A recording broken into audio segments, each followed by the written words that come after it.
संध्या live, आवाज महाराष्ट्राचा। नमस्कार, मी गौरी। संध्या लाईव्ह मध्ये आपलं सगळ्यांचं स्वागत। देशाच्या आर्थिक स्थिरतेसाठी पंतप्रधान नरेंद्र मोदी यांनी भारतीयांना आवाहन केलंय, ज्यावर मनसे अध्यक्ष राज ठाकरे यांनी पत्राद्वारे संताप व्यक्त केला। मोदी पंतप्रधान झाल्यापासून रुपयाचं अवमूल्यन मोठ्या प्रमाणामध्ये झालंय, असं राज ठाकरे म्हणाले। तसंच तुमची मन की बात खूप झाली, आता खऱ्याखुऱ्या अर्थतज्ञांची मन की बात पण ऐका, अशा बोचऱ्या शब्दात त्यांनी मोदींवर टीका केली होती। तर राज ठाकरेंच्या या पत्रावर आता मंत्री नितेश राणे चांगलेच संतापले आहेत। पाहूयात।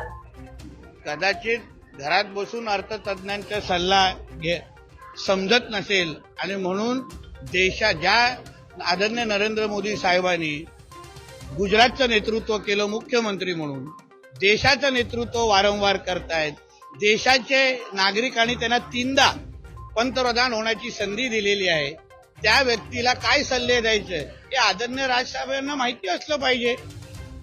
शेवटी आपल्या देशाला पुढे घेऊन जायचं असेल तर देशाची मन की बात त्यांना कळते, नागरिकांची मन की बात कळते, म्हणून तर 3दा निवडून दिलेली आहे।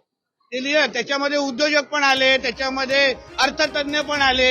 आपल्या देशाचा विकासाचा दर हे राजसाहेबांना माहिती आहे का?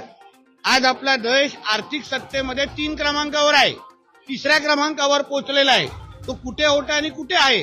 देश अन्य जगामध्ये होणारी युद्धाची परिस्थिती, आणि आज आपण लग्न समारंभ करतोय, कार्यक्रम घेतोय, दुसरीकडे श्वास घेण्यासाठी पण संधी भेटत नाही। तर चांगल्याला चांगलं म्हणावं हे माणुसकीचा धर्म म्हणतो। ताज्या आणि महत्त्वपूर्ण बातम्या पाहण्यासाठी आजच आमच्या संध्या लाईव्ह न्यूज चॅनलला YouTube वर सबस्क्राईब करा आणि बेल आयकॉन प्रेस करा।